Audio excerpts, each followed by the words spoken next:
turn that way. And then there'll be two. Oh, got it. Okay. Check, check. All right, I'm gonna talk with you, okay? I'm gonna use my big outside voice, okay? I like that. We do have microphone. Big outside voice. You got it. I like that, Patty. Right, get a dog a bone. All right, so we've already had some discussion here, and I was sharing with Martina that I loved words like shade that I saw in the movie that we still use today. It's nice to see where it all came from, so I'm really excited for this discussion. Without further ado, I want to introduce the hosts for the panel discussion, Kenny Dawkins and Natalie Elisha.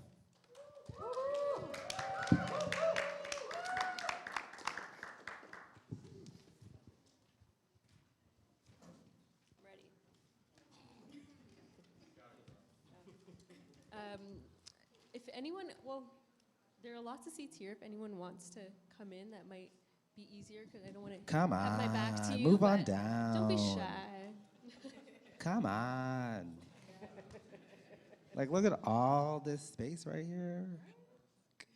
Lots I of just want to space. make sure no one's blocking the camera because I don't know which side is my good side. So I'm just like, Everywhere. I just got to make sure I look good on both sides. All right, so I want to thank you all for being here, and thank you to our panelists for joining us today. This is one of my favorite films, and I'm really excited about having this opportunity to talk to you all about it. So without further ado, we'll do a quick intro and then jump into the discussion. If we do this right, we should have some time afterwards for a Q&A. So fingers crossed all around. So first, here we have Leslie Ramsay-Taylor, who's conceived in pre-colonial Jamaica, born in Toronto, Ontario, and raised in a post-colonial Barbados. And this has informed the way that she views and locates herself as an African Canadian in Toronto. Leslie now calls Humber College home as a part-time faculty member in the Faculty of Community and Social Services, and has honed her skills in a variety of frontline and management positions in the field. So thank you, Leslie, for joining us. Next, we have TravoyintheFlesh. He is a multidisciplinary artist, activist, and community worker/organizer. He attends York University, where he currently majors in sociology. Some of the initiatives that TravoyintheFlesh works with includes House of Monroe, the legendary Kiki House of Old Navy, Sweet Life, Arts for Youth, Street Art, Youth Presenting Art Festival in Scarborough, Ontario. TravoyintheFlesh has been the face and voice all over the city and beyond for young Black LGBTQ plus community members, and continues to work with the community organizations to ensure these voices are not only being heard but respected.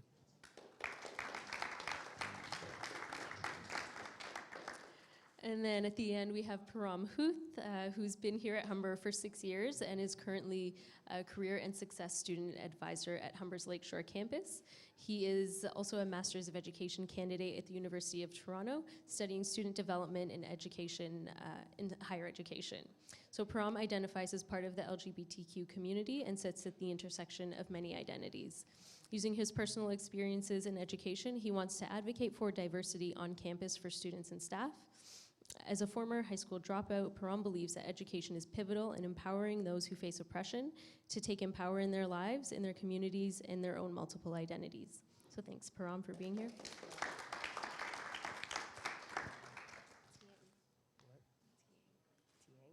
Okay. So lastly, we have Jonathan Tiang, who is a videographer with Humber's Marketing and Communications Department. He is fascinated by queer culture and LGBTQ plus communities. He is also a proud ally of the LGBTQ plus community and actively seeks to experience queer culture. He has photographed pride marches and around the globe, the ballroom scene, and an ambiguous community.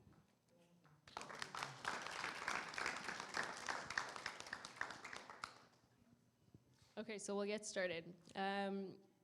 For me, when watching the film, I remember seeing it for the first time, and for many of you, this may be the first time that you're watching it. And what stood out for me was the fierceness and the unapologetic way that folks are really standing firmly in their identities. This, for me, when I first saw it, I hadn't seen anything else quite like it. And the identities that folks in the film are representing and sitting at are ones that we don't often see. So I'm curious for you all, what were your first thoughts when you saw this film? And the mics are on the tables. We're gonna. Whoever wants to jump in, then. Okay, I'll just go first. So this is like my 100th millionth time seeing this movie. But like any good movie, anytime you see a movie, every time you see a movie over and over again, you learn or you see something or something's just different. This time in particular, I guess I can speak about this time because the first time I saw it was many moons ago, and all I remember was, oh my God, they're black gay people.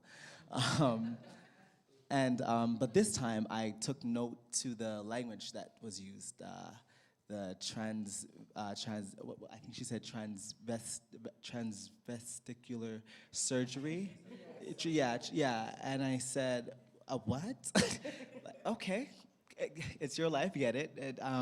So this time it was particularly, this time in particular it was the language. Also, one thing that always stands out is how this movie is actually so surrounded around whiteness. I don't want to say it like in a problematic way, but it's just like, wow, they're icons, everything about them, it's just whiteness. It's just interesting. So that's mine. Sure, I'll jump in. I'm just going to use my voice because I just find it a lot easier. When I do microphones, I have, as you can hear, I have quite a low voice, and for people that might be hard of hearing, it can be very difficult. I want to start my story, though, acknowledging the ancestral lands. If I can ask you to stand for a very quick sec. It's really important we do this. The two-spirited people taught me this, of this land. We know that we are the lesbian, gay, bisexual, trans, intersex, queer, questioning, asexual, pansexual, and demisexual communities. Here's what the Truth and Reconciliation Council has asked us to do. If we are west of the Williams Treaty Line, according to the Murray-St. Clair recommendations that we've heard, they've asked us to acknowledge the Wendat of the Alderville, the Haudenosaunee of the Confederacy, the Anishinaabe and the Anishinaabekwe women. I am the daughter of Gloria. I am the granddaughter of Euretha, and I am the mother of Sojourner Speak Your Truth, and I am the daughter. I'm sorry, I am my daughter, Heather's name, oh my goodness, is Courtney, pardon me. Before I start my story, I want to welcome everybody here, and I'm so grateful to be here. When I came out in 1977, long time ago, there were 4 black people. Myself, Faith Nolan, who's still very much alive and still kicking around, a woman called Audrey Zena Mandela, who has done some amazing work in the dub poetry community, and unfortunately we lost another woman. 4 black people. You can imagine when we saw each other, we just ran towards each other. We have watched a community grow in some very big ways. Of course, when I'm looking at 1989 as a 55-year-old woman that is out and proud and loud and all that kind of good stuff, and also being a parent, what reminds me is, as I should have elders, all of my elders have gone as a result of HIV/AIDS. What you are looking at is a period of people that we see their memories. When I see Marlon Riggs in the film, in terms of Tongues Untied, Marlon was the guy that was very, very fabulous and very amazing. What we realize is that we've lost a generation of people. To be 55 and an elder, we know that's not realistic. My grandmother lived until 104 years old, so we clearly understand that when we're missing our elders, we're missing a part of the community. And yet when I look around me and I see this room of not only community, but allies, how very, very excited I am. When I see this film, what it does for me is it reminds me how much has been borrowed from black queer community. Because as we well know, Madonna's Vogue, that was it. She literally came into our communities and saw this amazing stuff that we had, and she took it worldwide. Willie Ninja was actually in the Vogue video. So if you ever get to see that, you'll actually see Willie doing his amazing thing. As we know, so many people have left us, and yet what we are doing very critically is we are saying to everybody, we are not an exclusive community anymore. Together we stand strong. And if we can't figure out this intersectionality, folks, we've missed the whole point, right? So just in terms of understanding who we are, when we're on land that is ancestral, we really need to acknowledge that the two-spirited people carried some amazing shamanic qualities. And we recognize as a result of intrusion, in terms of European intrusion, what ended up happening is that those shamans became the Bedrach. And the Bedrach, as we well know, were people that were actually considered derogatory. It was a derogatory term. What I'm loving about the two-spirited community and the black community is that we've said enough. We are not enemies anymore. We need to come together. I want to really thank you for standing with me as we acknowledge the ancestral land. Let's have a seat. Thank you. Thank you, Leslie.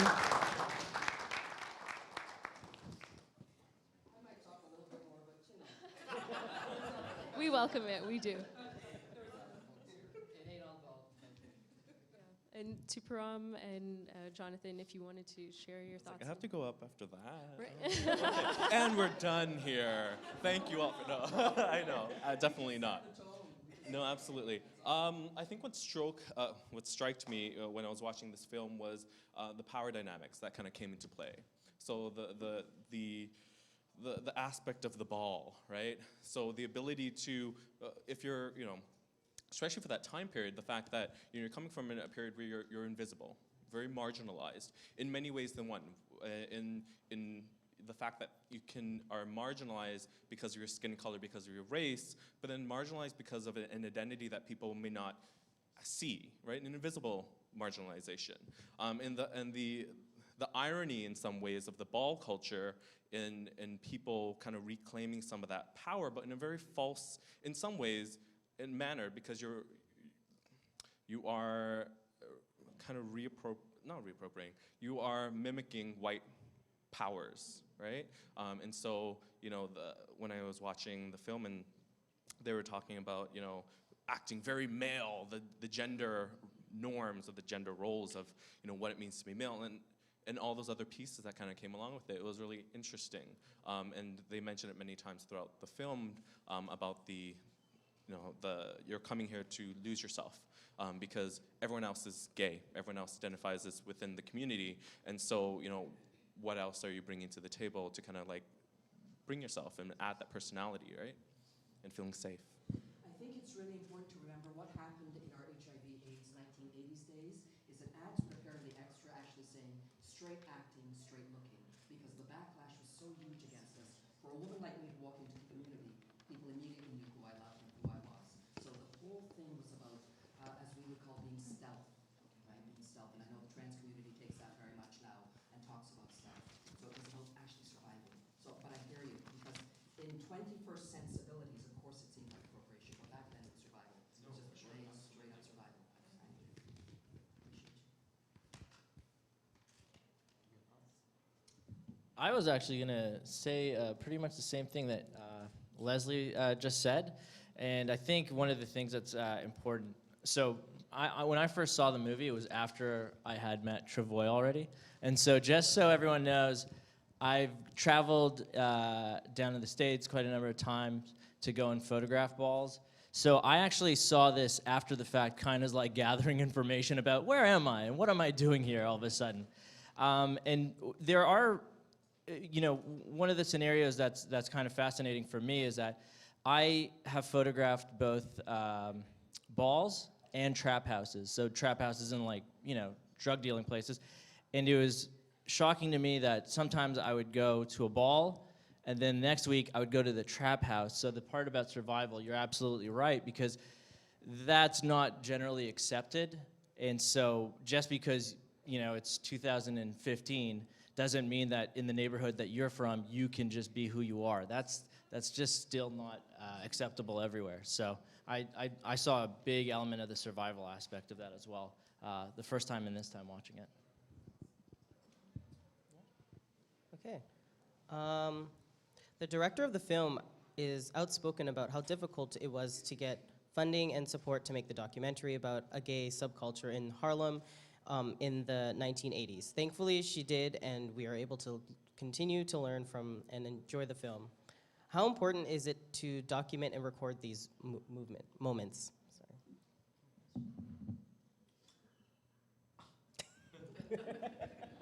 Whoever feels it. Right, let the spirit move you. I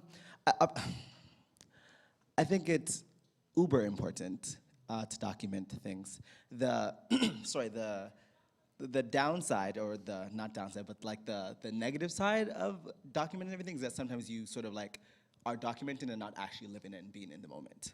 So obviously I guess it's 2017 and we all have cell phones and we all have social media and we all have apps and all these things like Snapchat, and I'm now purposely trying to make a conscious effort to like live my life instead of like snapping my life, because like I feel like my life is going by and it's here on Snapchat, but like I don't actually have a memory of it. I actually just have the memory of snapping it. So like even though my phone is over there charging, I'm actually mad because I want to snap this. But again, the lesson. So I think it's important to document life, but like don't not live it. Especially if we're going back to what we were saying before about the elders. Like we here now, or me here now, then soon becomes an elder. And if I don't have the memory of the moment, then there goes, as you said, there goes history, there goes knowledge, there goes, like, you know what I mean? So like it's important to document, but again, don't forget to live in the moment. So thank you, Jenny Livingston. Appreciate it, obviously. But like, you know, yeah, it's a twofold, I guess, for me. I would say that being a photographer and a videographer, one of the things that I actually struggled with a lot of the stuff that I photographed is, and this is something that Paris is Burning does so well, it doesn't make a spectacle out of the ballroom scene. As far as clarity of information, it does an incredible job of taking viewers right through like the fundamentals of the ballroom scene really quickly. And I think that one of my biggest worries is I have a lot of photographs that without the appropriate context, they just become kind of, you know, a novelty to people. And that's one of the reasons why, for me, it continues to be a labor of love and very difficult to figure out when is a good time to share it. So I think Paris is Burning is probably one of the best examples of how to delicately deal with a community.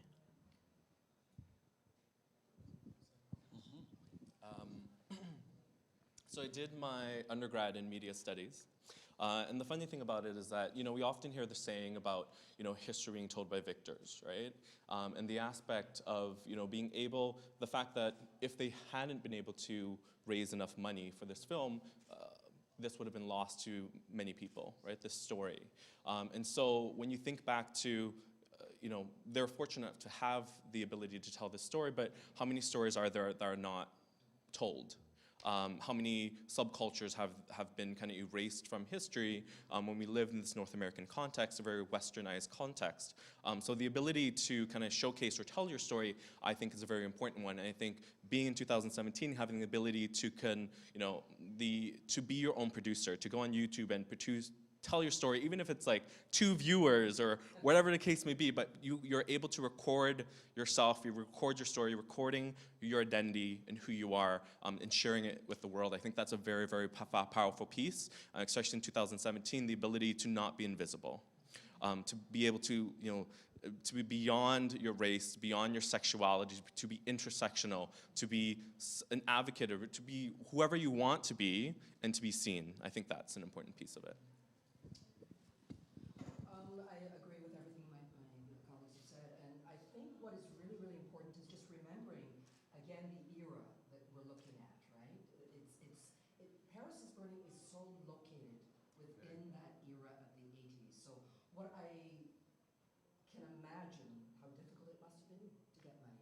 We think of people like Spike Lee, who actually supported filmmakers like, oh my goodness, the woman that did Go Fish. Spike Lee actually assisted because he had the access in terms of being able to have the Hollywood access, for lack of a better word. I'm not going to pretend to know anything in media, but it was that ability to sort of come together and get the stories told. So until we're able to tell our stories from our own hearts, as messy as it might be to everybody else, we're trying not to get co-opted into our own oppression, if you know what I mean. And essentially what I'm saying is, if you tell my story, it has a very different voice or lens than if I tell my story.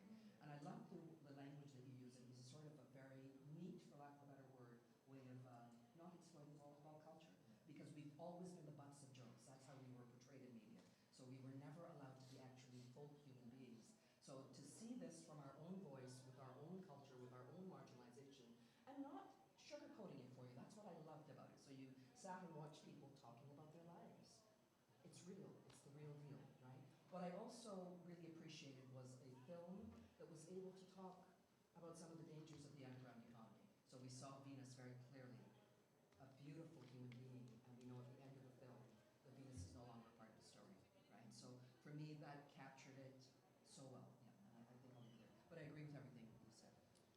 I think that one of the other things, speaking to your point, I'm not sure how many people are familiar with the film Killer of Sheep. I think at some point, and you alluded to this earlier, you go back in time and you think about, oh, Madonna, voguing, that's where it came from, maybe. But you realize, and with the internet, we're getting a chance to see a lot of things that we hadn't seen before, and that's uncovering a history, especially gay history, which is, for an enormous amount of reasons, just wasn't being allowed to be told. And so I think, again, documenting things is very important. The fact that everyone can document things is one thing, but to leave a good historical record of a community, a group of people, a story, that's also very important. And that sometimes, I think, gets lost in the mass production of media at times. But Thank you all. Jonathan, you just said losing your words. I made a mental note because it sounded so good, but situating Paris is Burning in its time. So it was filmed 30 years ago, and some aspects of the film do feel dated, and there were some mentions of the language earlier that were just sort of in 2017 kind of irk us a little bit. But the film is something that has a big impact on the community, and it has informed ways for survival and thriving in so many different ways. But I guess the broad question here is, what are some elements of the film that remain central to queer and gay culture today? Or in what, in your opinion, how has Paris is Burning impacted queer culture? It's a big one, I know. Yeah, it is. As someone who's still in the, as someone who participates in the ballroom scene and the ballroom culture, and then as someone who has done a lot of work with anti-oppression and things of that nature, the film is 100% still relevant. That's the first thing. There's no part of this movie that is not relevant other than the language. There's no part of this movie that is not relevant.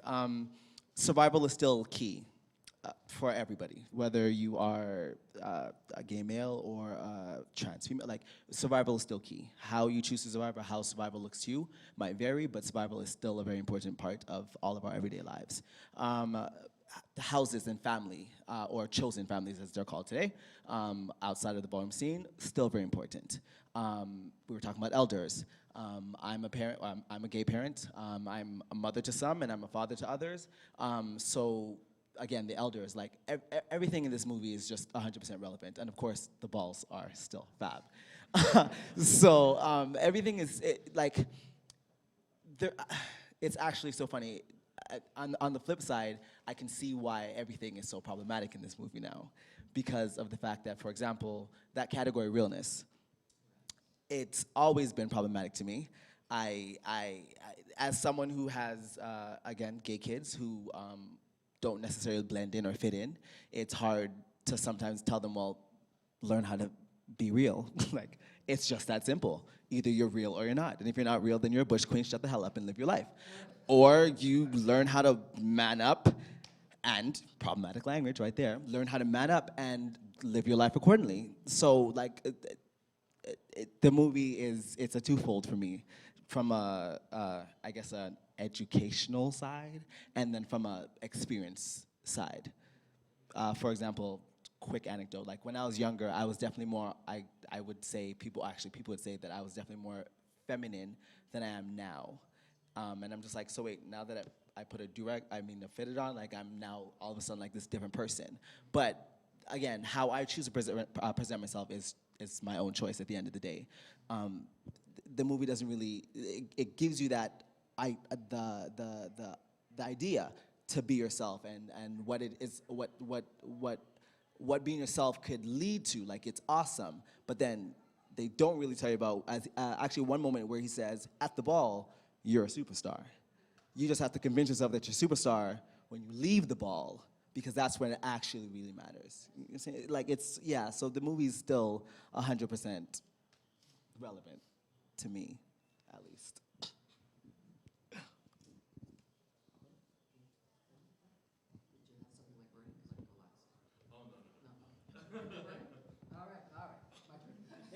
All right. My turn. Wow, where do we begin?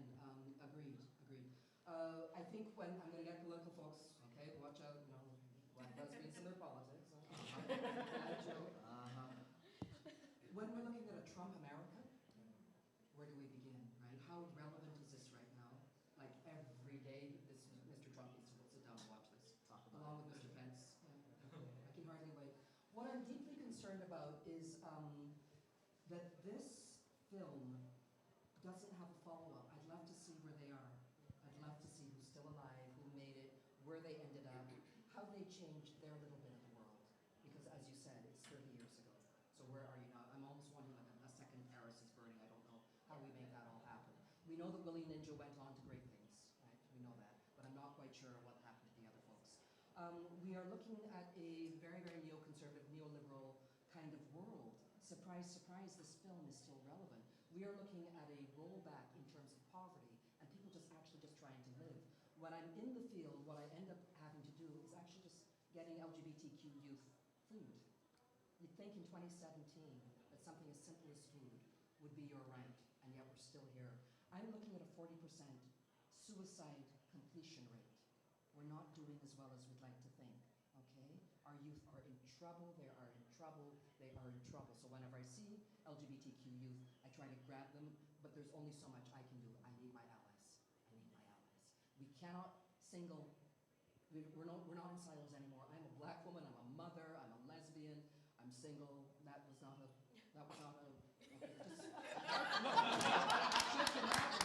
You know, I was gonna like, what? I'm doing my work, okay? It's not an invitation, okay? Because you know we are hypersexualized. That was not. It's who we are, though. I mean, that's how we bring ourselves to community, right? So, and it's also, I'm also part of black community. So I walk in as a black woman. I used to have dreadlocks down to my backside. I was a black dreadlock lesbian. I'm part, that's the first thing you see on me. You can make all kinds of assumptions about my sexual orientation, but blackness is what you see first. So how do I marry those in healthy ways and say, you know what, I need to come back to my community and have some conversations? So here's what happens on occasion. This is what I love about these YouTube videos, because I know a lot of you sit and watch YouTube videos. It's your education now, it's how you actually communicate and connect with each other. When I experience violence on the street, which happens on occasion with young black men thinking they have the right to spit at me, it's a wonderful conversation. It's a wonderful conversation to open the door. So for those of you that might not be of community, what ends up happening in our queer community, in our black community, and our black straight community is that there is some sort of threat that we have, and they will walk by us and they will spit at us. I stop, I turn around, and I say, hey, how are you today? You having a good day today? Wonderful, it's great to meet you. My first name is Leslie, because what I'm trying to do is humanize this entire experience, because you can't spit at somebody you don't know. You can't spit at somebody you don't know. And then I turn around and I say, could you tell your friends not to spit at gay people? Because here's what's going to happen. It's called assault. So I try to bring your head wrapped around the law. And it's not cool. It means you got some issues. I start wondering what's going on in you. It's one of those moments like what we say in education, that teachable moment. Am I frightened? God damn, yes I am. Because I have no idea. I'm out there alone. But I try to make it a human experience. So is this film relevant? Where are we starting from? Absolutely. And I'm looking forward to more. There's so many other films. Check out Marlon Riggs. He did some amazing work. Check out the era of the people. Dominique Dune, who has done some amazing work. I mean, there's some, oh my God, kick-ass filmmakers out there that are doing some work. Deanna Bowen, who is part of community within Toronto, because there are a lot of Toronto filmmakers, again, that are doing some very, very good intersectional work, okay? And I'll stop it there. Too many. Oh, I can talk, eh? I come from a long line of preachers. I might double up on your politics. Thank you. Okay. Thank you. I do want to say one thing that Dorian mentioned at the end of the film, and you can just tell by how eloquent Dorian spoke that he's gone through so many things, okay? And I think one of the things that's important is that Dorian's passed on, you know, but I have at my house a flyer for a Dorian Quarry ball. So he's definitely left his mark on the world, and I think in a very significant way, in a way that when you watch that film, you're moved by how compassionate he is for time, for experience. It's incredibly important. The other thing that I'd say, and this is where the politics come in, is that I think that the survival aspect of it, and maybe not just. Okay, so let me put it this way: the blackness of this movie, the problems with all these fragments. I think that last year, was it, Black Lives Matter stopped the Pride Parade, Pride March, sorry. And I have to say that I think me as an ally, I'm always comfortable, sorry, but I think people have gotten maybe a little bit too comfortable to forget that Pride March is actually a protest. So to begin with, you know, just because it's become very commercialized doesn't at all mean that it's not a space made to make TD Bank feel comfortable. It's a space that's meant to make the marchers comfortable. So I think the politics of all the things that are compacted in here, I think they're still relevant today. And I think the important thing is to look back and remind ourselves, hey, those events that we go to that sometimes seem like you're just going to the X or something, those are actually, you know, protests. That's their genesis. Very important. Thanks for sharing that. So I was like really caught up with listening to you guys.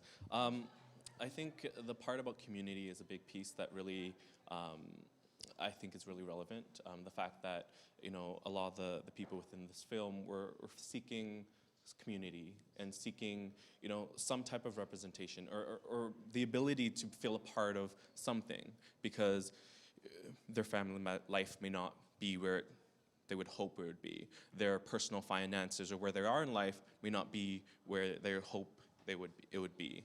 And so I think that kind of runs through in, you know, all of our lives, and especially for me growing up as, you know, a young little Asian boy and identifying as gay. I remember thinking to myself, looking into TV shows of like these white muscle guys and being like, I'm never gonna be a white muscled guy. I love food way too much. I'm like, I'm never gonna be a white muscled guy.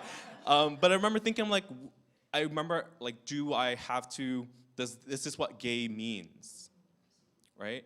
What does gay mean? And I think as you get older, you start thinking, and people would put on their own, you know, stereotypes of what gay should be, what male should be, what a person of color should be onto you. And you think to yourself like, oh, wait, I'm not Asian because I'm not this, or this. I'm, you know, whatever it is, right? I'm not a man because of this, or this. And I think we constantly have to continue to battle those battles and to show our intersectionalities of, like, yes, I may be this, but I'm also this as well. And this is an aspect of my character. And then it kind of digs into the deep part of, you know, as you get older, you find, you know, those people who make you feel like you belong. And those people that make you feel as if you are part of this community, that you feel loved, that, you know, you can dress up in drag in or whatever like that. So whatever it is. So, hey, sister. Like that kind of stuff. And you kind of build your own way. But the thing is like, you're never going to reach a stage where it stops. You're always going to live that battle. Every single person you meet, you're always having to come out. Every single experience you're in, every location you're in, it's always going to be a battle to show that you are more than just what people think you are, more than those stereotypes that people place upon you, that's socially constructed, whatever it is, and you have to, you know, one by one break down those walls and make those changes. So you mentioned community, which leads us into our next question. So one of the strongest themes in the film is community and the chosen family created within the houses. For Black, queer, and trans folk in particular, how important are these community spaces?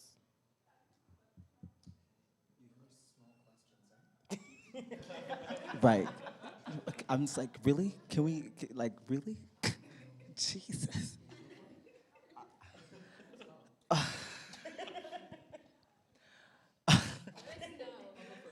Okay, thank you. Much appreciated. Can you repeat the question? Right. And how important is chosen family? Yeah. Okay, so for me, chosen family is, I don't know why I keep using the word Uber, but it's uber important. That is the word of the day, folks. It is uber important. As I said, I'm a parent to a lot of gay kids, or I'm a gay parent to a lot of gay kids. Wow, she's English. And you never, the perfect example. So one of my gay kids, shout out Twisted.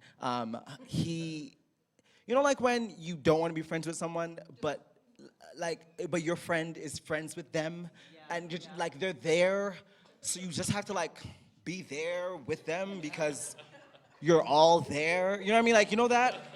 So I made it a rule that like I don't want to hang out with like any of my gay kids and their friends. Like it's not a thing. Like if I'm hanging out with my kids, I'm hanging out with my kids. That's fine. We're going out, whatever the case is. But like I'm not hanging with you and your friends because I don't want your friends to think that like I'm their friend because like I'm not their friend. I'm just nice to them because you're my son and they're your friends. I want to be the cool parent, right? I want to be the cool parent, but like I don't want you to think that I'm your friend. And I also definitely do not want you to think you're my kid, because like you're not. Like you're not. Like I know my kids. You know what I mean? So there's that part. But then like, for example, with the ballroom scene, like the house kids are totally different than your gay kids. So how I might treat my house kid, which is probably usually the friend of my son that I don't want to talk to, but you're my house. So I want to train you, I want to teach you, I want you to learn, I want you to develop your ballroom skills, and I want to help you with all those things. But that's the job of a parent. Like you don't just turn it off and turn it on. Like it's important because the same way they see me treat my own kids, they're probably lacking that themselves, and they don't have anywhere else to get it from. So why wouldn't you come to Travoy's house at any time of the day because you're in the area because my son is at the house? Why wouldn't you just show up uninvited? Like why wouldn't you just do that? You know what I mean? Like family, chosen or not chosen, it's very important. You can't, like they always say, I always use myself as an example, like it took a village to raise me. Like I mean, can we swear in here? Are we allowed to swear? I'm fucking awesome. Like, I am fucking awesome, but like, I didn't just wake up one day and become fucking awesome. Like, a lot of elders and a lot of people raised me up. You know what I'm saying? So like, and I appreciate that, and I feel that if I don't give that back, then I'm doing a disservice, not just the community, but to myself. And like, there's no going around that. Chosen family or not chosen family, like family is what makes community. And it sucks when you see people out there or young, especially young people, because especially young queer people that are just lost. And as you said, you can only do so much. And I try not to like overstep my boundaries as just a regular human being, but at the same time, it's like, you do know that you don't have to go to that man's house just because he said you should come over, right? Like you can actually just stay here. You know what I'm saying? Like, it's so important to have, again, that elders. I'm gonna hold on to that. So family and community, like, they go hand in hand. And I mean, it sucks that we have some terrible people in the community or in the communities. But like, as you said, mind you, if anyone spits at me, I'm not there's no conversation happening. But there needs to be a humanity, as you said, like, make someone human. Make someone human. You gotta make people human sometimes. Like, you gotta tell people, like, hey, he's 15.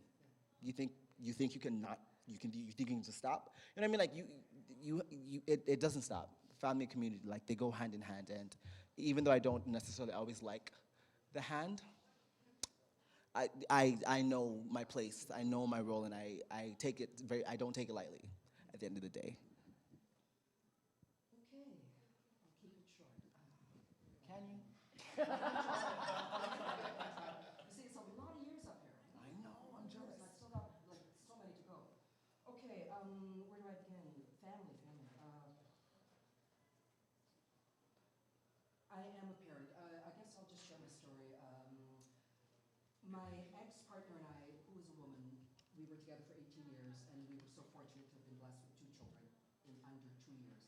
I tell you people, space your children apart, okay? Space your children. Courtney was our firstborn, and she's now 26 years old. And Sojourner is our secondborn, and she is now 25 years old. I can't believe I have 25 and 26-year-old children. They were born within a same-sex family, so we are that first generation within Toronto that actually said, hey, I like you, you like me, I like you lots, and let's make babies. And it was In so many ways, I stand on other shoulders, okay? We are not the first. We were the first to be allowed to be out. So you can imagine what it must have been like walking into Clinton Public School and saying, hi, 2 moms here, and I'm expecting a big fight. And there was no fight. They said, would you like a banana boat? I said, okay. Oh, okay. Like I was ready to, let's do this. They said, I'd love you to join the PTA. Huh? Okay, Carol, are you sure? Okay, where's the trick? Where's the camera? What I'm trying to say with my very poor sense of humor is that I met a community that was open-hearted. They were a family to our children. They loved our children. They raised our children well. They were able to parent in ways that you would expect as you take your children into community. They loved our children. They were good to them. Family for us, as you well know, is very chosen. I'm very fortunate to come from a Caribbean family, but because I've been out for so long, they've kind of gotten their head wrapped around it that it's not a phase, like at 15 and 16, not a phase, 17, not a phase, oh, she's married, 18 is not a phase, oh my God, how are we going to explain to your friend? So I was always very out about that in terms of introducing Carol as my partner, and I would watch an entire Barbadian, Caribbean, Jamaican family just kind of go, oh God, she's out.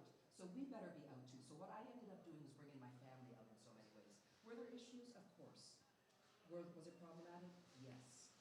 Did I have to do a lot of education and safety? Yes. What really became tricky was because one of the children was not my birth child. I had one child, my partner had another child. You can imagine in Black Caribbean families and in many other families, if you don't have a blood tie, for some reason you are not my family. So of course we had to do a lot of education around that. We are the first generation when birth certificates came to us. Thank you for Rachel Epstein and the lesbian partnership that happened at 519 for actually allowing co-parents to be on birth certificates. Here's what I did with Courtney's birth certificate. I scratched out father and put my name, and nobody ever asked any questions. So on birth certificates, that's how we are trying to actually make and affect systemic change. As you well know, 4 or 5 years later, 4 years ago, we are looking at a very different system where now parents, and I'm going to tell you the straight community, you have benefited from this because as you well know, if you are not married to the mother, it can be very tricky in certain provinces not to have names on birth certificates. So in terms of being able to sort of do that systemic change, LGBTQ community was able to do that birth certificate at a federal level change. And again, I stand on some really amazing shoulders. Family is you guys. So when I see you in the hallway again, right? Ideally, as much as we're different, maybe we can look at each other and say, hey, how are you today? Maybe we can be human instead of the glare that needs to happen so you're protected. Because I get it. I get it. God forbid you should have to talk to me because, oh my goodness, guilt by association. You know what ends up happening is that you lose out on some really cool people. You lose out on some really great people. And for you, so I do have those conversations with young Black men because I need you to understand somebody poorly raised you. Somebody raised you really poorly. And I came from a community that said, we said good morning to the ghosts. That's how we were raised. And I don't know what happened. My goodness, what happened? So you are a part of my community and I'm not letting you go. And I'm going to say hello to you. And okay, you got the spit back in your mouth. And what I'm going to help you understand is what a shame. Because when you step away from that community, you're not a strong man. As a matter of fact, what you are is actually kind of mean and nasty. So if that is being manly, help me get it. Because I grew up with some amazing men. I grew up with some really, really amazing men. And I want you to be that amazing man. Because sooner or later I want to go fishing. Okay? I want this to be the end of my day and catch me at Mosquito Lake. That'll be good. I'm good. I'm good. Oh, the world's changed? Wonderful. And that's it for me. So family, it's us. It's me. And I promise not to launch into We Are Family. It's really tired. If I have to hear Deb Perron doing that one more time, it's going to make me scream, but she loves it. Deb Perron is a well-known DJ in our community that does a lot of We Are Family. Thank you. So when we're talking about community and family, I think often about the younger generation now who's seeking that sense of community and family. And often what happens is you'll go to the spaces that you hear are for you. And what happens in those mainstream gay spaces often is that they're predominantly white. So how, I have an actual question here. So what kinds of problems arise when we think of people and their identities through a singular lens? And what kinds of possibilities open up when we take a fuller look at the ways that folks identify and the intersecting ways that they identify? We agreed. I did. Wow, that's a lot. These are good questions. Really good That's questions. good. Thanks. I can help you. I'm just trying to think how to be kind. Yeah. Okay. I don't want to say things that are offensive. Right. We've had to do a lot of work in our community around racism. I'm just going to be straight up. Okay. We somehow think that the LGBTQ community is somehow bereft of racism. It is a microcosm of the world that we're working with and for. It is what it is. Okay. What I love about women's what it is about women's communities, and boy, have we had lots of boxes of Kleenexes. We were wrapped into also social services. So we had that framework to start the conversations that were really complicated, really difficult, and yet we got to the other side. Just one more time with the question. So, what kinds of problems arise when we think of people and their identities through a singular lens, and what kinds of possibilities open up when we see their multiple intersecting identities? You've missed out on people, and you need to bring all your parts together. I am not leaving any parts of myself at the door anymore. Okay? When I go into black community, I have to leave my queerness behind. When I come to queer community, I have to leave my blackness behind. The hell with that. Y'all gonna have to deal with it. Deal with it. Y'all gonna have to deal with it. Thank you. Are you a part of the problem, or are you a part of the solution? Right? So I know, as cliched as that sounds, you have choices. You make choices. You make choices. When I hear murder music, in terms of the Buju Bantans and the Sizzlers that talk about murdering me, and then that music is played and chanted in Jamaican community, that deeply concerns me.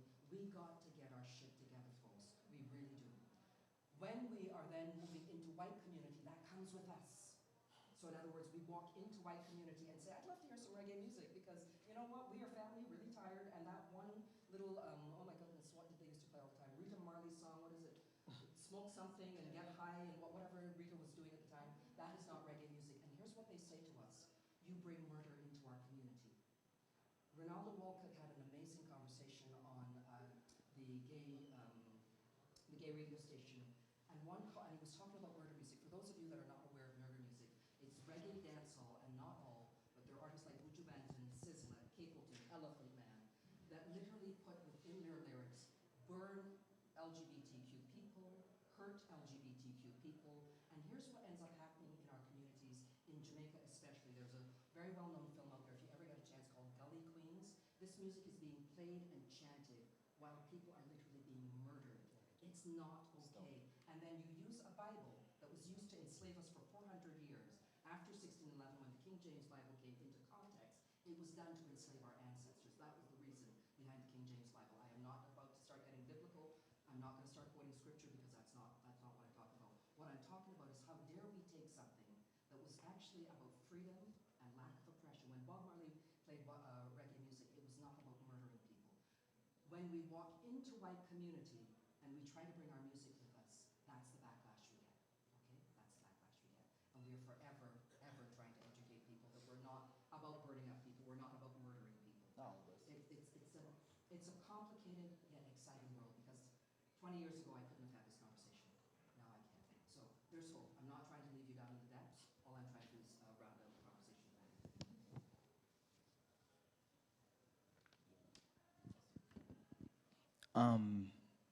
When I was younger, I actually, what got me started in youth work was I used to co-facilitate a youth group called Spectrum. And then I eventually evolved into the coordinator. But when I started Spectrum, it was a group for black queer youth. Not to be confused with another black queer youth group called BQY at the Sherman Health Center. This was in the northern parts of the city. And I remember this was young, fresh, just finally decided that gay was what I was, or that made the most sense, at least the most sense to me at the time. Oh, no, I'm still gay. Sorry, don't get confused, I'm still gay. But I had a new understanding then, yeah. And I remember I had white friends, and I remember always, for the first at least the first 3 months, me and the coordinator would get into arguments. It was like, why can't my white friends come? Like, we were just hanging out, and I had to leave them, and like it was this big thing. That in that same breath, at that same time, I always would be the person to complain because I always felt like, not felt like I literally was. I was always like the only black gay person in a room. Like, even if there were other black people in the room, they weren't gay. At least even if they were, you didn't know. Like, I was always the only out black person in the room, whether it be a classroom, whether it be the office, wherever, just always a black person out, always complain. At the end of my contract, my supervisor had come to me and he said, do you remember how you're always complaining about always being like the only black gay person in the room? And you're always surrounded by white people, or always surrounded by everybody else. And he said, yeah, it's a thing, it happens. He goes, yeah, I know, I listen to your stories. And then he said, don't you wish sometimes that you were just in a room, in a space where you weren't the only black gay person in a room, and you were surrounded by other black gay people? I said, I would love that, it would be so awesome. And he said, well then why is it that you cannot understand why white people are not allowed to come into the space? And I gagged. I was like, oh, I get it now. Sometimes, and I know this argument always bulls with the segregation and all these things, but like sometimes you need a space where you can be amongst people like you, who understand things like you, who do things like you, who speak like you, who talk like you, who understand things like you, or even who don't understand things like you.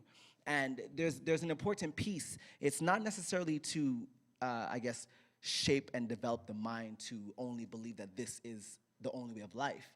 Because obviously we are all here in this room together. So choices, as you said, we all make choices. Like, but like, I think it's very fundamental to have spaces where I can just be in a room with other black gay men and not have to worry about the feelings of, no offense ladies, of females, or of lesbians. Like, we can just talk in our talks, our slangs, and we can speak and just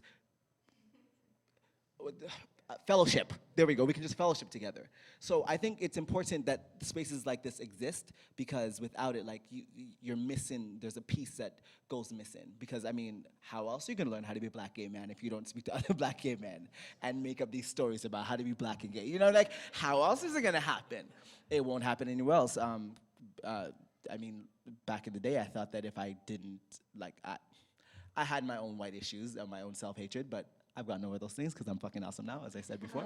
But yeah, so spaces like that are very important, because it's good for the mind, it's good for the body, it's good for the spirit, it's good for the soul, from that perspective. I mean, would you love to go to a little, No, absolutely. Do you mind just rephrasing the question again? Or checking the question again? Yeah, so we said, what are we missing when we only look at a singular aspect of identity, and what possibilities open up when we see beyond that, when we see the multiple intersecting identities? So for me, I kind of think of it like, you know, I remember growing up and being like, okay, I'm gay. I'm like 10 years old. Well, actually, I was 3 years old. I kissed the TV, found the gentleman really handsome. And so it's really funny. So anywho, TMI, yeah, TMI. So, but when I got older, it was a matter of like, you know, where do I belong? And, you know, I remember thinking to myself, like, I'm never gonna tell anyone that I'm gay. No one's gonna know, like, my mom is from like Cambodia, from Thailand. They just wanted to like grow food crops on the farm, like, and then you come into this context where it's like, okay, how do I talk about love, or how do I talk about sexuality when in my culture we don't say I love you? We don't say those things, right? And so I remember thinking to myself, like, you know, who do I share this identity with? Who do I share this aspect? And I remember thinking to myself, but I'm more than this. I'm like, yeah, I may be gay, but like, I have other things to kind of convey. And I think as you grow older, and as I've grown older, and I still have a lot of growing to do, I keep thinking about what pieces of my identity do I hold value to. And when I'm in spaces and when I'm in certain contexts, how do I show that those are valuable to me? So for example, if I'm in a relationship with someone who is white and all our friends are white, my race, my color matters to me. And that is something I don't want to be invisible. But I also want to show that I'm beyond these things. I'm beyond the stereotypes that you place about Asian men, right? I'm beyond the stereotypes that you will try to construct me as. And I'm actually consciously, every time I'm in those scenarios where I feel that there are some stereotypes about, race and whatnot, I try to engage people in those conversations, and in some ways, whether it's good or bad, I try to discredit that, no, I'm not actually like this, when I'm actually maybe a little bit. But at the same time, it's very this fighter in me where I'm just kind of no, I am not passive. Screw you if you think I'm passive. But it's just those notions, right, that you constantly have to think about in your head, and engaging people in the conversation, understanding that we're not all the same. We're different, right? It's not a melting pot. It's a tossed salad, and I'm okay. It's okay with being little intricate little nuggets and being unique in all your ways, but understanding that you are different and appreciating that people that they are different for who they are and what they are, and understanding beyond what you can see and what they are hoping to kind of share. I have a bit of a story as well that is going to be almost the inverse of everyone else here on the panel. So I'm a heterosexual dude. So, but Travoy was late this night. We were in Brooklyn at a Kiki Ball. Did you have to tell him that? Huh? Did you have to tell him that I was late? Did you have to? No. I remember seeing you though and being like, I'm taking the first photograph of this guy and it's 12:30 in the morning. No, so what had happened was we were in a Kiki Ball, and I'm a heterosexual guy, and then it was a very real physical feeling in my brain, and it was also, it reminded me a lot of understanding mathematical equations. There was a part of me that I just realized I grasped onto something. And the thought that I had that was very real and that I just felt really good about was that I was in this ball with all these very beautiful women. And when I say women, I'm obviously trying to imply the fact that some of them were not women by sex, right? Sorry, by sex. They were by gender, okay? So they are women by gender, not by sex.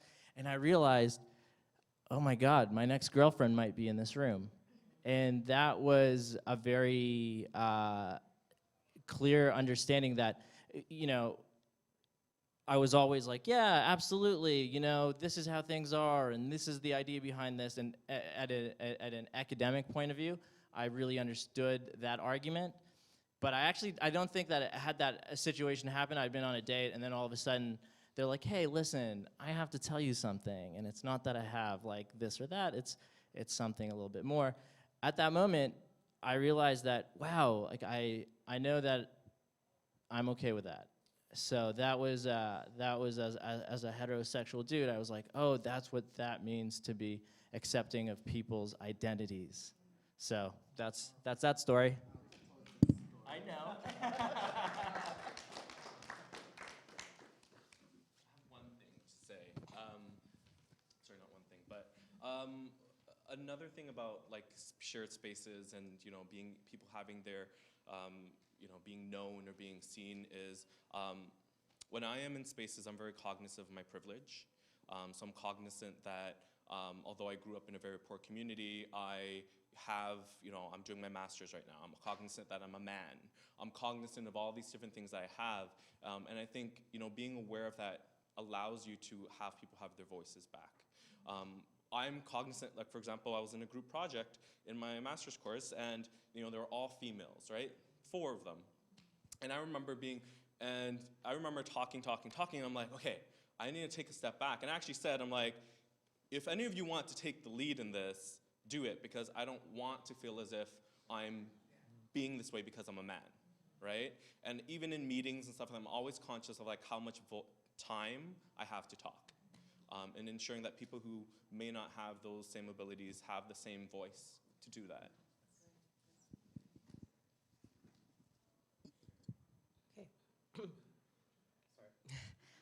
So how can Humber and other institutions that value the diversity of its students, staff, and faculty continue to support and advocate for traditionally marginalized people?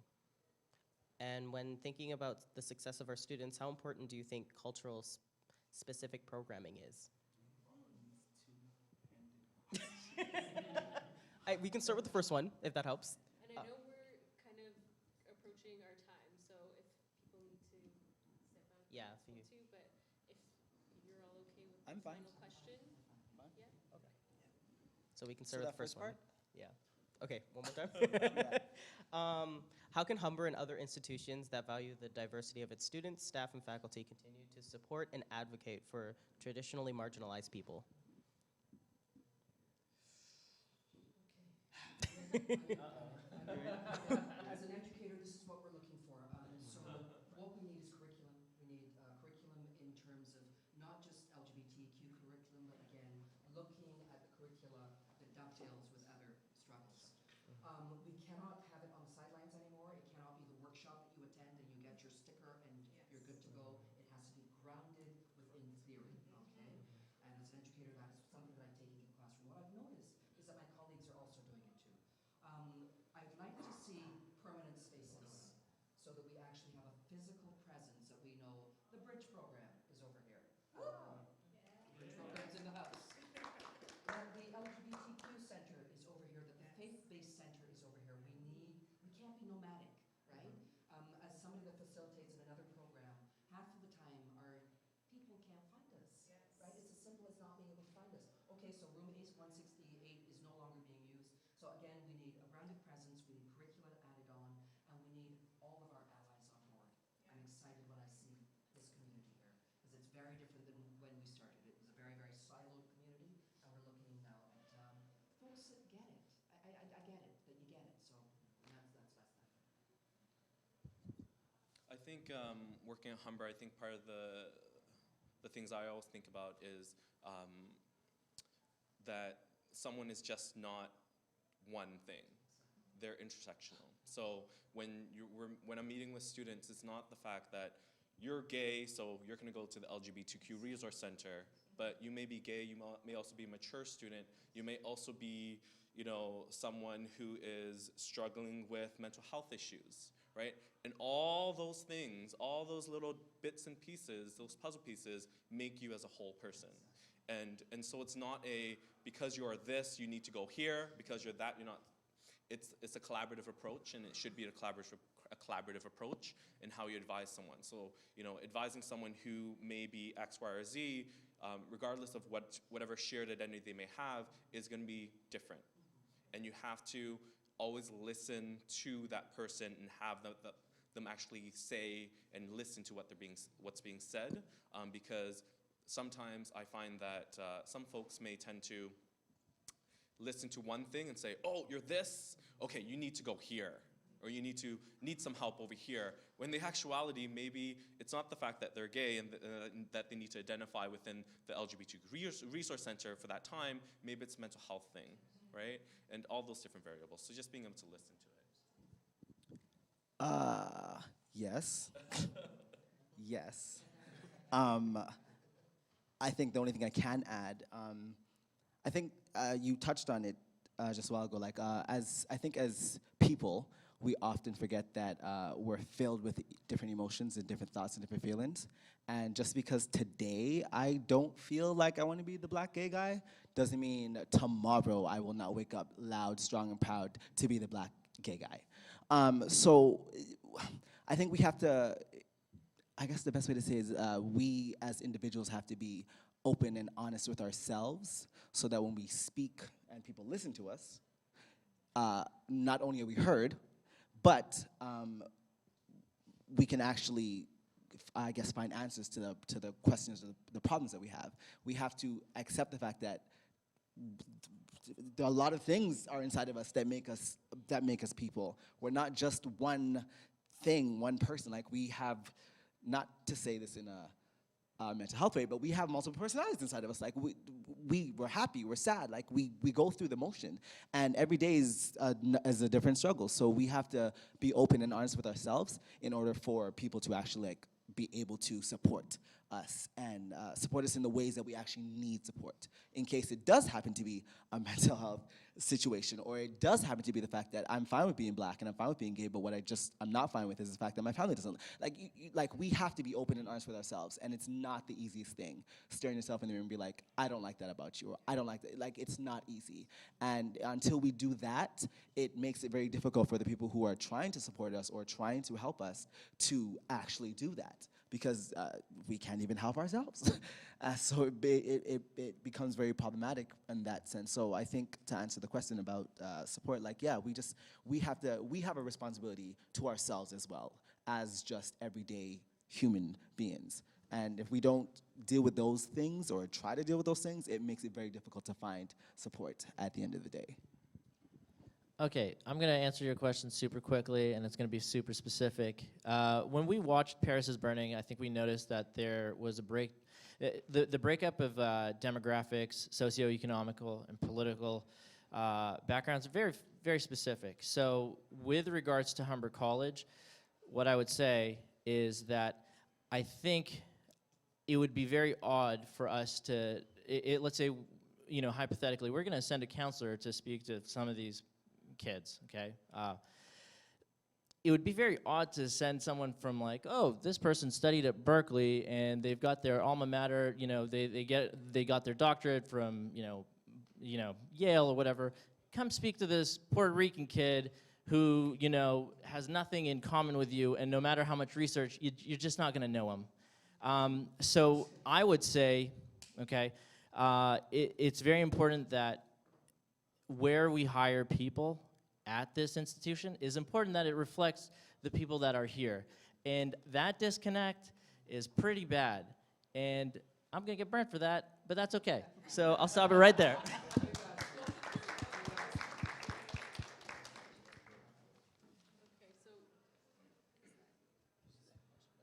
Okay, so if we can, yeah, we'll finish with our questions, but I did want to open it up to you all to see if you had any thoughts or comments that you wanted to share with our panel. I'll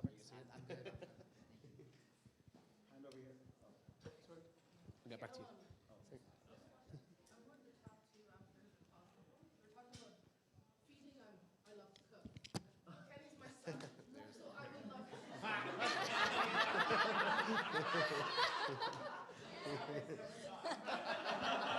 I just wanted to know if I could help, because right now I'm off work, I'm on disability, and I'm trying to find something to do. And when you mentioned that, that just hit home, because I'm always cooking for everybody. Lovely, let's talk. Lovely. And food brings us together. See, community. I love eating, right?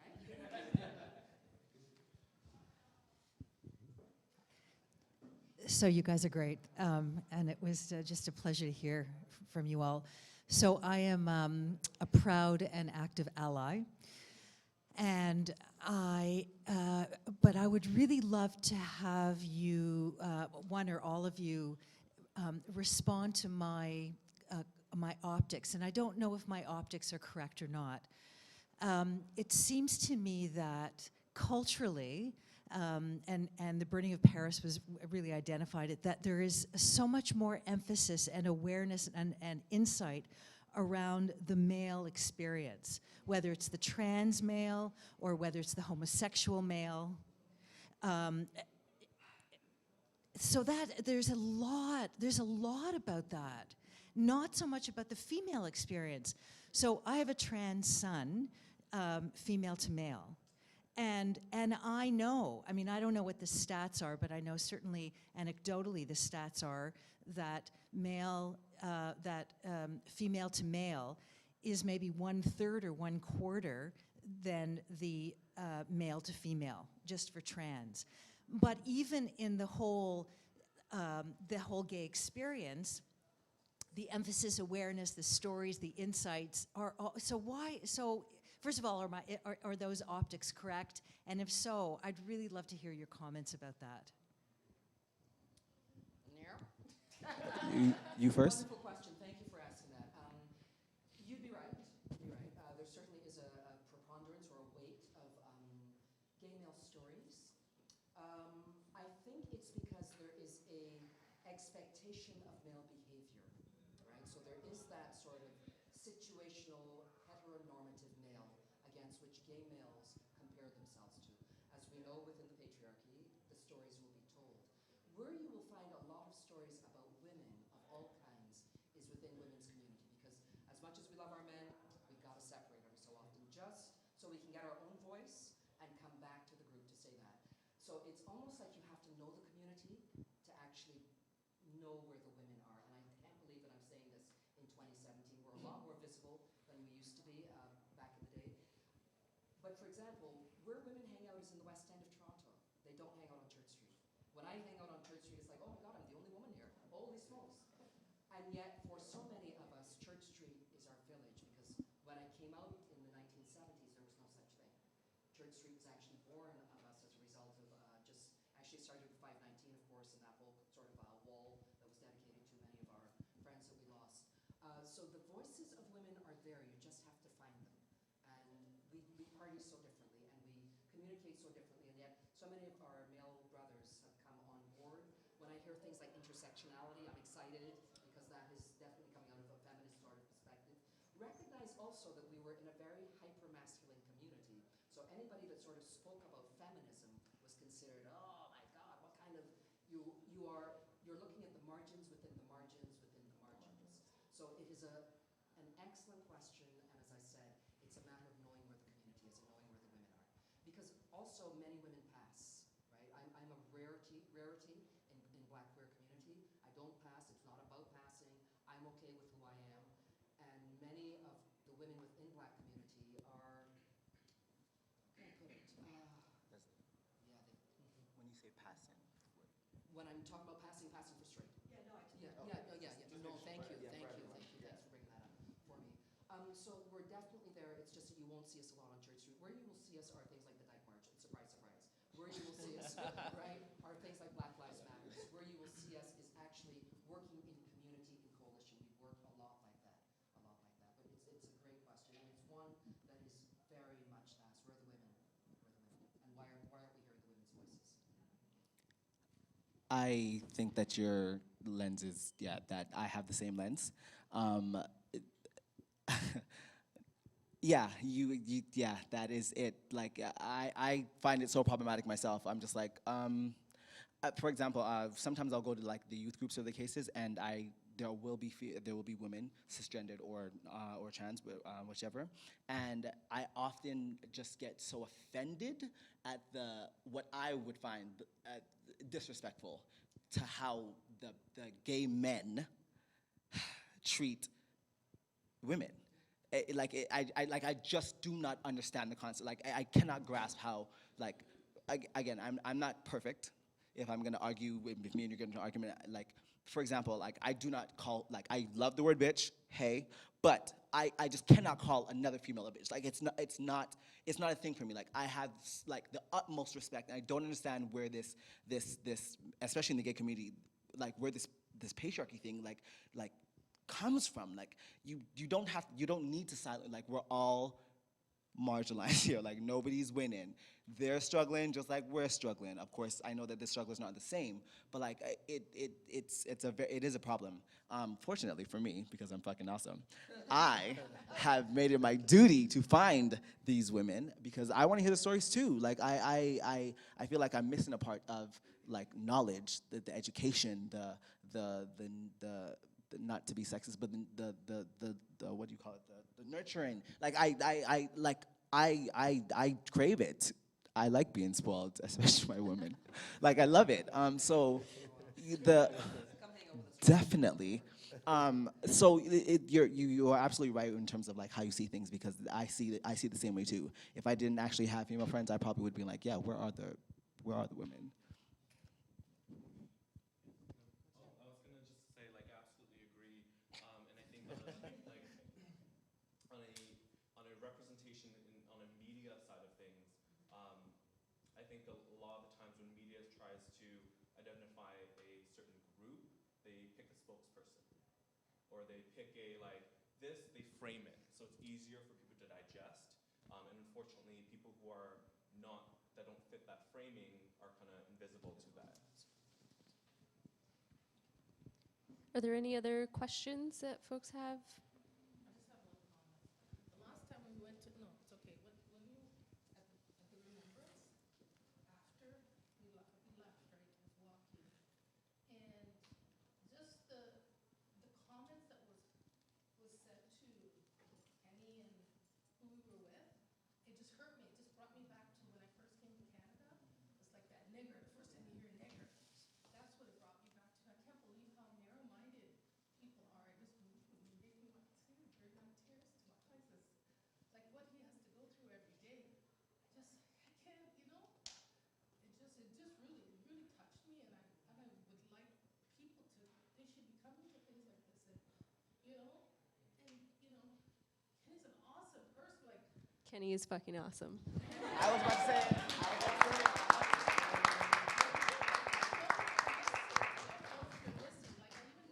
Like, even you talk about Jamaican, but like, I have a lady that I work with. She said to me one day, she said that all gays should be. She's older, like she's just a little bit older than me. She's in her 60s. She said they all should be thrown over in Niagara Falls. Just like stuff like that. Like why? Yeah, like I just can't understand. Like I don't know. Like you know what I mean? I just wanted to make that comment. I'm sorry. I just get really emotional. It's honest.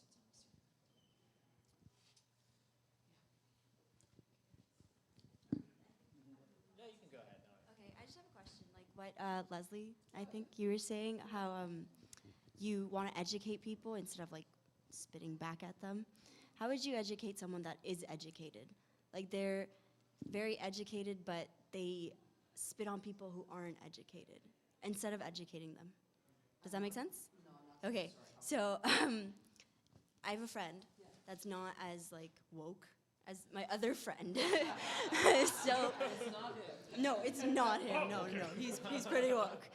But the woke friend gets very angry and doesn't educate them. They just kind of, oh, you're very problematic. Don't talk to me. So it's how do I like? I don't know what to do. What can you do? How could you make that difference? Because it don't doesn't know. have to be all about us. It could be also you. I'm sure if you were to hear racism, I trust that you would say something. I definitely yes. So what's up with homophobia?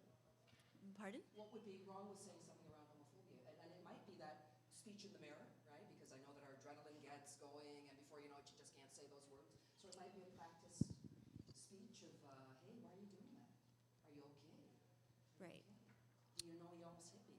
As I said, I'm looking for the human that I know is in there. Because I know she or he or they are in there. I know they're in there. And what I see a lot is posturing. It's beautiful because I've raised teenagers, and all you gotta do with teenagers is just say, stop it. I see you. I see. I see what you're doing. Stop it. Find a way into the conversation because, as I say, that's a moment that the universe has given you. It's a gift. So how do you? And that took me years to get there. Like your friend in the old days, I wanted to take you down, but I realized, what am I teaching my children? Right. What am I teaching?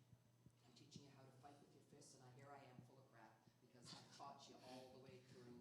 Think with your mind, think with your fists, think with your mind, feel with your heart. We have this mantra for our daughters. So it took me years to get there. So at least they're acknowledging it. At least they're acknowledging it. Right. I was I don't gonna. know the answers. I don't know if I've answered. Yeah, I was gonna. No, it kind yeah. I was gonna say just to tack on to that. It is a process on that person. Okay. Oftentimes, they say that the oppressed are not supposed to educate the oppressors as to why they're oppressing them, and it's a dangerous way of thinking. I understand it, and I'm sure it makes perfect sense. Like, why do I need to explain to you why you shouldn't beat me up? Like, you're the bull. Like, you like it makes it. But there's a danger in it, and I think that's the part that people seem to not get.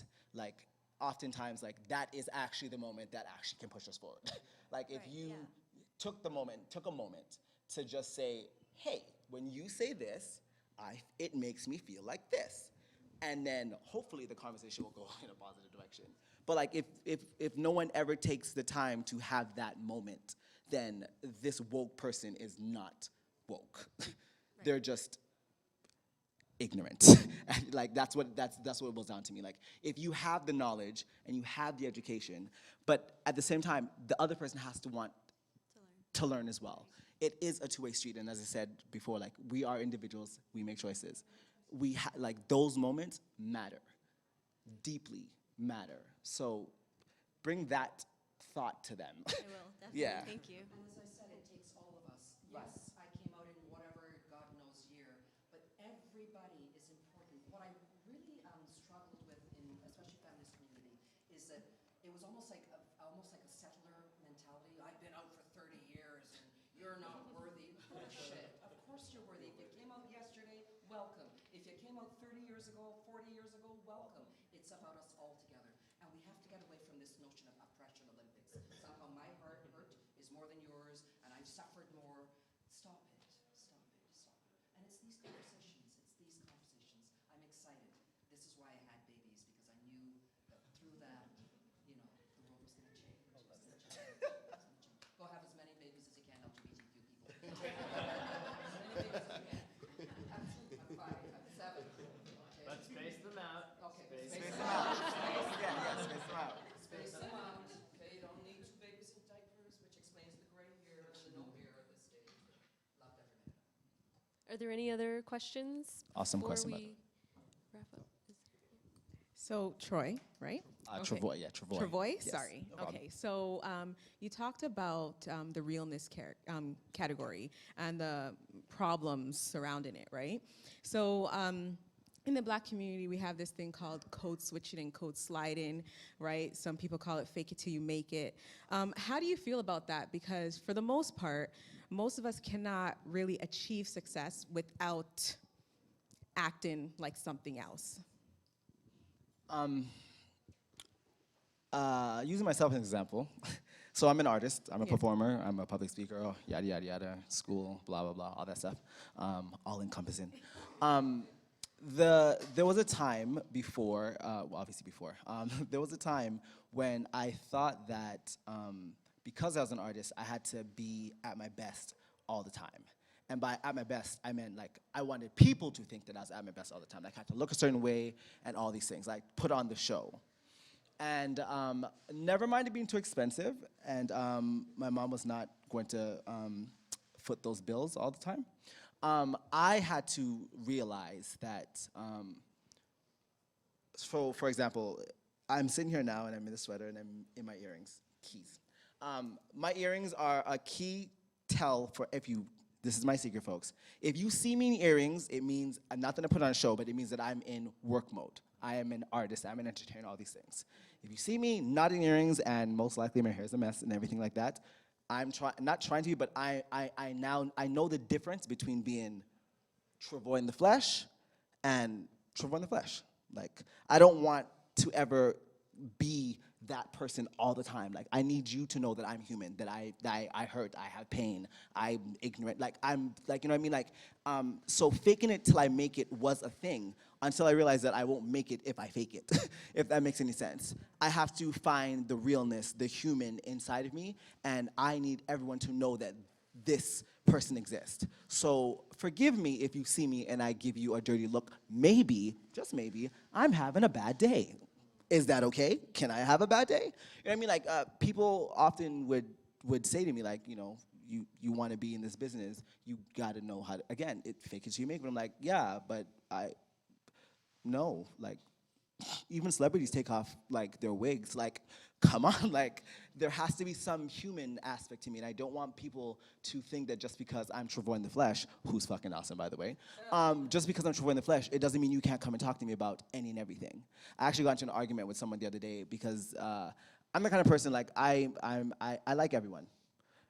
Never mind my kids' friends, but I like everyone. Like, I have no issues with nobody. I don't want any issues with anyone. Like, I'm not confrontational unless you spit on me. I'm not confrontational. Like, that's just who I am naturally. No matter whether I'm in the earrings or not in the earrings, like, that is just who I am. But I know that once I put on the earrings and I'm out, people will look at me and treat me differently. As you were saying before, like, I know my privilege. I know the access that I have and the things that, like, I know people like, I know those things, and people only see those things sometimes. So when I'm not in the earrings and I'm not being recorded and all these things, like, I want people to know that I'm still cool. Like, don't let the earrings fool you. Like, I'm still fucking awesome without the earrings as well. You know what I'm saying? Like, and that it took a while for me to get there because I was like hell bent on being like faking it till I make it. Like again, my mom was not here for all the money that I was spending out of her purse. Okay, she was not here for it. So like I had to take a step back. Like for example, like I said, even if I wasn't here now, if I was just coming here to like sit down, I'd be in my onesie. I'd be with my like I'm so chill. But you can't just always be chill when you have the earrings on. You know, like it is my job at the end of the day, and I have to take some sort of pride and professionalism in it. So, but I had to make a conscious effort to know that that is fame and fortune, that's lights. You're still a person when the lights go off. Even if they don't see that, you need to see that, which is why I said before, like you have to look in the mirror and be like, hey, I really don't like the fact that you just said that to that person. And you have to have these conversations with yourself because if you don't, nobody else will. And it's a scary, well, for me it was a scary road when I realized that, wait a minute, I can't afford this lifestyle. My mom's not paying for it anymore, what am I gonna do? You know what I'm saying? Like, as I said, like, fake it till you make it is cool, but you won't make it if you fake it because how long can you fake the funk? I would like to add a little piece to that, and I do so, like, it's not the kind of thing that I like to say, but the fact is that statistically speaking, where you are socioeconomically depends the majority of it on where you were born. So I think you understand what I'm saying. And I say that because it's a truth that's important to know because people, I think, oftentimes forget that the political process is important. And when people start saying to themselves, I'm gonna read this news article, but I'm not gonna pay attention to the numbers, I don't care about the tax code, I don't care about legislation that's being advanced with regards to corporate tax cuts, those are things that, yeah, they seem quite far removed from where you are as a person. But when you look at the fact that where you end up later on really depends on where you were born, you understand, oh, the macro picture is very important. So on that aspect, I would say to everyone, we have to go in a certain direction together. So this whole idea of like, I'm gonna hustle and I'm gonna get there on my own, well, I hate to break it to you, statistically, you're probably not gonna make it, and it's just better that we go all improve our lives together. And in that regard, I'm talking about, you know, left-leaning politics and the importance of understanding economic issues and understanding that they are political issues. So when people try to separate economics and politics, don't let them get away with it. And it's important to understand the numbers. That was an awesome question, thank you. Okay, so I want to give a big thank you to Pirom, TravoyintheFlesh, Jonathan, Leslie, Kenny, and Amar, and all of you for being here today. To Ignite and the Bridge, and on behalf of the LGBTQ Resource Centre, we're really, really excited to be able to have this conversation, have you here. We do, at the LGBTQ Resource Centre, host monthly film screenings and discussions, not always quite to this scale, but if you are looking for another event like this, you can always check us out. For more information on the Bridge, Martina is right here, and I'm sure we'll be happy to answer some of your questions, or Leslie as well. And Amar and Ignite representatives are here, happy to talk about clubs and ways to create your own communities. So thank you all for being here today.